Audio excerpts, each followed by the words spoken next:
कहानी एक नाव से शुरू होती है जिस पर कुछ मछुआरे मछली पकड़ने के लिए एक छोटे से आइलैंड की तरफ जा रहे हैं। तभी अचानक उन्हें आसमान से कुछ गिरता हुआ दिखता है जो उल्का पिंड जैसा दिखता है। लेकिन कैप्टन को लगा कि यह कोई फ्लेयर हो सकता है जिसे किसी ने फायर किया हो, मतलब किसी को मदद की जरूरत थी और इसीलिए वे उस तरफ बढ़ गए।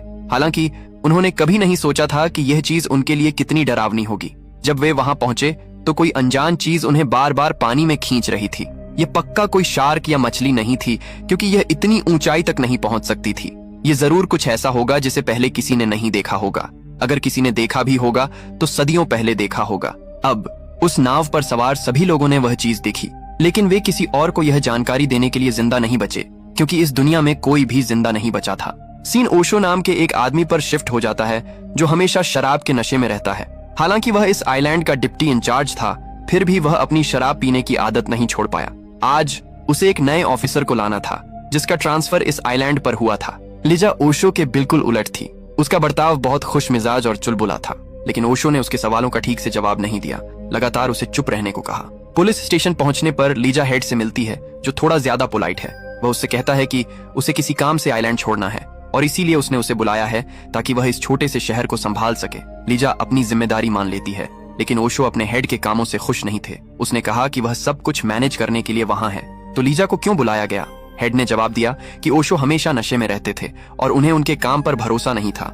ओशो ने आगे बहस नहीं की क्योंकि हेड उनके सीनियर थे और अगर वह गुस्सा होते तो वह उन्हें नौकरी से निकाल सकते थे।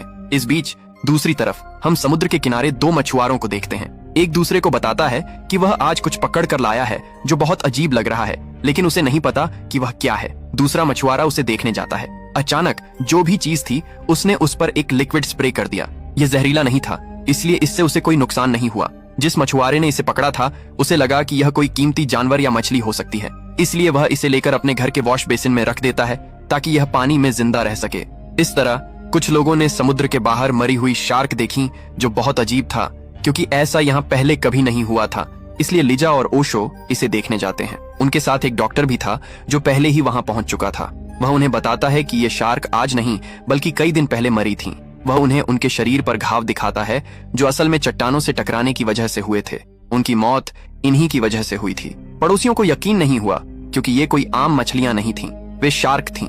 वे कई किलोमीटर दूर से आने वाली चीज को महसूस कर सकती हैं, तो वे सब एक साथ चट्टानों से कैसे टकरा सकती थीं? और ऐसा पहले कभी नहीं हुआ था। इसके बाद हेड लिजा को एक आदमी के पास ले जाता है जो वहां एक तोप पर काम करता था। उसके पास कई और तोपें भी थीं, इसलिए ओशो उससे कहते हैं कि जाओ और समुद्र के किनारे पड़ी सभी मरी हुई शार्क उठा लाओ। वह अपने साथियों के साथ वहां के लिए निकल जाता है। उन्होंने जल्दी से सारा काम खत्म किया और घर के लिए निकल गए, लेकिन एक जरूरी मौके पर उन्हें याद आता है कि एक इक्विपमेंट पीछे रह गया है। इसलिए हेड अपने एक आदमी को भेजता है जो इक्विपमेंट वापस लेने जाता है और फिर उसे पास में कुछ बहुत अजीब अंडे दिखते हैं, तो वह उन्हें बाहर निकालने की कोशिश करने लगता है। अचानक कोई चीज उसे समुद्र में खींच ले जाती है। न तो हम और न ही वह देख सकते हैं कि वह क्या था। उसका हेड कार में बैठकर शाम तक उसका इंतजार करता है, लेकिन वह अभी तक वापस नहीं आया है। इसलिए वह खुद बाहर आता है यह देखने के लिए कि वह कहाँ गया, लेकिन उसे वह कहीं नहीं दिखा। यहाँ हम एक होटल के नीचे बना एक बार देखते हैं जहाँ ओशो कभी कभी पीने आते हैं। लिजा भी उसी होटल में रुकी हुई थी क्योंकि उसके पास अब भी रहने की जगह नहीं थी। जब उसने ओशो को यहाँ पीते देखा तो उसे बहुत अजीब लगा, इसलिए वह बिना कुछ कहे ऊपर चली गई। इस बीच हम उसी बार में मौजूद मछुआरे को भी देखते हैं जो ओशो की तरह बहुत ज्यादा नशे में था। वह आता है और ओशो को बताता है कि उसे कुछ दिन पहले समुद्र में एक अजीब जानवर मिला था जो शायद खत्म होने की कगार पर था, लेकिन जब वह उसके हाथ लग गया तो वह उसे बेचकर अमीर बन जाएगा। ओशो को उसकी सारी हरकतें झूठ लगती हैं क्योंकि वह नशे की हालत में कुछ भी बड़बड़ा रहा होता है। हम एक और आदमी को देखते हैं, दूसरा मछुआरा, जो अपने घर में सो रहा होता है जब उसके दरवाजे की घंटी बजती है। बाहर तेज बारिश हो रही है और वह सोचता है कि इस मौसम में कौन आ सकता है, लेकिन फिर भी वह गेट खोलता है और देखता है कि एक बूढ़ा आदमी किसी चीज से लटका हुआ है। यह जगह बहुत डरावनी थी, इसलिए वह अपनी पत्नी को देखने के लिए बुलाता है। जब उसने यह देखा तो वह भी डर गई कि क्या हो रहा है। अब वह आदमी यह देखने के लिए बाहर गया कि उसे क्या हुआ है। अचानक कुछ आता है और उसे ऊपर खींच लेता है। यह देखकर उसकी पत्नी डर गई, सोच रही थी कि यह क्या है। उसने तुरंत अपने घर की सभी खिड़कियां और दरवाजे बंद कर दिए ताकि जो भी था वह घर के अंदर नहीं आ सका। लेकिन यहाँ हम उसकी परछाई देख सकते हैं। वह बहुत बड़ी और डरावनी थी। जो भी था उसने उसे देख लिया और अब उसे अपने पति की चीखों के साथ उसकी आवाजें भी सुनाई दे रही थीं। ये सुनकर वह तुरंत अपनी सारी खिड़कियां और दरवाजे बंद कर देती है ताकि वह अंदर न आ सके। इसी बीच उसकी नजर चिमनी पर पड़ती है जहां ऊपर से रास्ता खुला है। हो सकता है कि वह ऊपर से आ जाए। उसने चिमनी बंद करने की कोशिश की, लेकिन फिर जो भी था उसने उसे चिमनी से खींच लिया और ले गया। इसका मतलब है कि पति पत्नी दोनों को एक ही रात में बिना किसी सबूत के ले जाया गया। किसी को पता नहीं चलेगा कि वे कहां गायब हो गए। दूसरी तरफ हम उस मछुआरे को देखते हैं जो उस अजीब चीज को अपने साथ लाया था।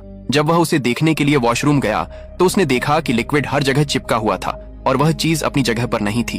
अचानक उस पर हमला होता है। जब उसने ऊपर देखा तो उसने वही जानवर दीवार पर चिपका हुआ देखा जो ऑक्टोपस जैसा दिख रहा था। यह देखकर मछुआरा बहुत डर जाता है क्योंकि उसने पहले कभी ऐसा कुछ नहीं देखा था। अजीब सा दुर्लभ ऑक्टोपस उस पर हमला करने की कोशिश करता है, लेकिन उससे पहले मछुआरा उसे मारकर नीचे गिरा देता है। अगले दिन हम लिजा को देखते हैं जो नीचे आती है और ओशो के बारे में बहुत कुछ पूछती है। पिछली रात से ही उसे उनमें दिलचस्पी हो गई है। वह जानना चाहती है कि क्या उनकी कोई पत्नी है। बार का मालिक उसे बताता है कि नहीं, वह हमेशा अकेले रहते हैं। तभी ओशो को मछुआरे का फोन आता है। वह उन्हें डॉक्टर के पास ले जाता है जो उन्हें बताता है कि यह कोई आम जानवर नहीं है। असल में इसे पहले कभी किसी ने नहीं देखा है। ये ऑक्टोपस का एक म्यूटेंट वर्जन है जो इतना बड़ा है कि आप सोच भी नहीं सकते। ये खुद को जिंदा रखने के लिए खून और पानी दोनों पी सकता है और आप इसकी जुबान देखकर यह पता लगा सकते हैं। वह उन्हें एक अंडा दिखाते हैं और कहते हैं, देखो, मुझे यह समुद्र किनारे मिला है। इसके अंदर भी वैसे ही जानवर हैं, तो हो सकता है यह उसी का अंडा हो। समुद्र शब्द सुनकर ओशो को वह आदमी याद आता है जिसे उन्होंने शार्क लेने के लिए भेजा था। उसने अभी तक रिपोर्ट नहीं की थी, इसलिए वह लिजा को सीधे वहां ले जाते हैं। जब वे पहुंचते हैं तो उस आदमी की कार वहां बिना किसी की देखरेख के और छोड़ी हुई खड़ी थी, जो ओशो को शक की नजर से देखता है। वह इधर उधर देखने लगते हैं और फिर उन्हें वह घर दिखाई देता है जहां पति पत्नी रहते थे। अंदर जाने पर उन्हें कुछ नहीं दिखा, इसलिए वे छत के अंदर जाने की कोशिश करते हैं। इस दौरान ओशो को वही खुशबू आती है जो उस जीव से आ रही थी। तभी लिजा को चिमनी में कुछ फटे कपड़े फंसे हुए मिलते हैं तो वह उन्हें खींचने लगती है। अचानक गायब हुए आदमी का कटा हुआ सिर उसके चेहरे पर गिर जाता है। इससे वह और भी डर जाती है। ओशो भी हैरान रह गए क्योंकि उन्होंने ऐसा पहले कभी नहीं देखा था। वे तुरंत सिर को डॉक्टर के पास ले जाते हैं जो यह बताने से मना कर देता है कि उसकी मौत कब हुई, क्योंकि यह पता लगाना बहुत मुश्किल है। हाँ, वह यह जरूर कह सकता है कि यह जरूर हुआ होगा। यह किसी बहुत बड़े राक्षस का काम हो सकता है। तभी ओशो को उस मछुआरे का फोन आता है जो उन्हें अपने घर आने के लिए कहता है। जब वे वहां पहुंचते हैं तो देखते हैं कि मछुआरे के वॉशरूम का दरवाजा टूटा हुआ है और टब बाहर पड़ा है। वह बताता है कि वह जो जीव लाया था उसने रात में अंडे दिए थे और जब वह अभी अंदर गया तो अंडा गायब था। हो सकता है कि कोई बड़ा जीव आया हो, उसकी दीवार तोड़ दी हो और वह अंडा लेकर भाग गया हो। अब ये दोनों उस लैब में वापस जाते हैं जहां उन्होंने छोटे जीव को रखा था। मछुआरा कहता है कि कुछ बहुत बड़ा होने वाला है, क्योंकि अगर ले जाया गया अंडा बड़ा हो गया तो बहुत बड़ी तबाही हो सकती है, इसलिए उन्हें कुछ करना होगा। वह एक जगह जानता है जहां उनकी रानी रहती है जो इन अंडों को सुरक्षित रखती है और हमेशा उनकी देखभाल करती है। ये कहने के बाद वह उन दोनों को उस जगह ले जाता है, लेकिन खुद अंदर नहीं जाता, सिर्फ वे दोनों जाते हैं।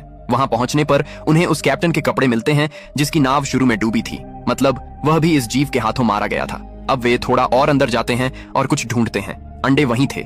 जब वे उन्हें उठाते हैं तो एक टूट जाता है जिससे हल्की आवाज आती है। फिर रानी जाग जाती है और उन पर हमला कर देती है, लेकिन वे दोनों बचकर भाग जाते हैं और रानी नहीं आ सकती क्योंकि वे दिन के उजाले में बाहर नहीं आ सकते और इस तरह उनकी जान बच गई। लेकिन अब उन्हें उसकी कमजोरी ढूंढनी थी, इसलिए वे लैब में वापस आते हैं और उस जीव को टेस्ट करना शुरू करते हैं ताकि पता चल सके कि वह कैसे मर सकता है या उसकी कमजोरी कैसे पता की जा सकती है। उन्होंने उसे आग भी लगा दी, लेकिन जैसे ही उस पर पानी पड़ा वह ठीक हो गया और फिर उसने अचानक ओशो पर हमला कर दिया, लेकिन उन्होंने सही समय पर खुद को आजाद कर लिया। फिर मछुआरा एक बहुत जरूरी बात कहता है, उस रात जब उसने मुझ पर हमला किया तो मैं नशे में था और इसीलिए जैसे ही उसने मुझे काटा वह कमजोर हो गया। इसका मतलब है कि अगर यह किसी ऐसे व्यक्ति को काट ले जिसने शराब पी रखी हो तो वह कमजोर हो सकता है। अब वे बार मालिक के पास जाते हैं और मदद मांगते हैं। उससे कहते हैं कि उसे आज शहर के सभी लोगों को मुफ्त शराब देनी होगी, चाहे कुछ भी हो जाए, और उन्हें जितना हो सके उतना पिलाना होगा, क्योंकि एक जीव ने उनके आइलैंड पर हमला किया है और आज सिर्फ उसकी शराब ही उन्हें बचा सकती है। लेकिन सावधान, किसी को पता नहीं चलना चाहिए। इस पर वह मान जाता है। फिर हम देखते हैं कि उन्होंने लिजा को शराब पिलाई। आज तो उसने भी पी ली। फिर उन्होंने जानबूझकर उस जीव के बच्चे को उसका खून पिलाया और पीते ही वह मर गया। अब उन्हें पता है कि वह कैसे मर सकता है, इसीलिए रात होने से पहले वे जहां भी लोग होते हैं उनके पास जाते हैं और उन्हें बताते हैं कि बार में मुफ्त शराब बांटी जा रही है। तो सब लोग वहां पहुंचते हैं।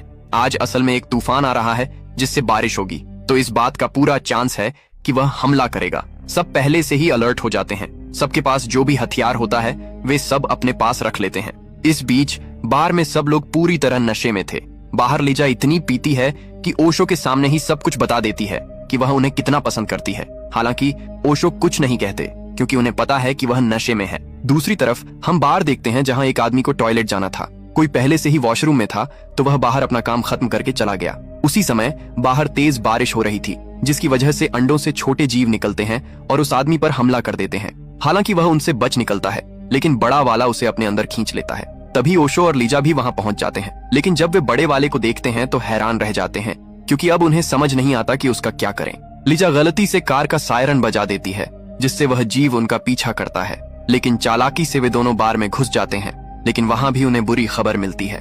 मालिक बताता है कि शराब खत्म हो गई है, उन्हें कहीं और से शराब लानी होगी, लेकिन वे अभी वहां नहीं जा सकते। इसलिए ओशो सभी को ऊपर जाने के लिए कहते हैं, लेकिन सभी हैरान थे कि वह उन्हें ऊपर क्यों भेज रहे हैं। ओशो ने अभी तक किसी को कुछ नहीं बताया था, लेकिन जब वह जीव बाहर खड़े शराबी डॉक्टर को उठाकर फेंकता है तो सभी समझ जाते हैं कि मामला क्या है। सभी घबरा जाते हैं, लेकिन ओशो उन्हें समझाते हैं कि सभी ने शराब पी है, इसलिए वह जीव किसी को कुछ नहीं करेगा।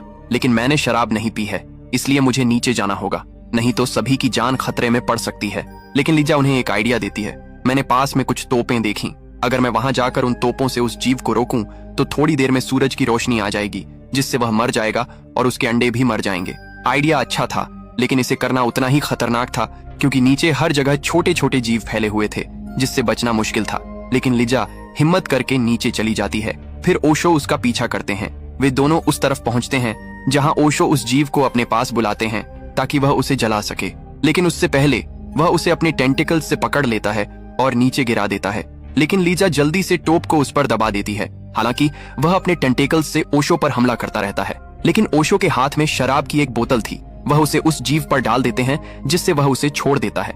फिर लीजा वहां रखे पेट्रोल में आग लगा देती है जिससे एक बहुत बड़ा धमाका होता है जिसमें वे सभी मारे जाते हैं। जो जिंदा बचते हैं वे कुछ ही मिनट बाद सूरज की रोशनी पड़ते ही मर जाते हैं। सुबह लीजा और ओशो अपने घर लौट जाते हैं। रास्ते में दोनों एक एक करके अपने प्यार का इजहार करते हैं और वह भी होश में रहते हुए। इसी के साथ कहानी यहीं खत्म होती है। अगर आपको मजेदार मूवी रिकैप्स चाहिए तो लाइक, शेयर और सब्सक्राइब करें।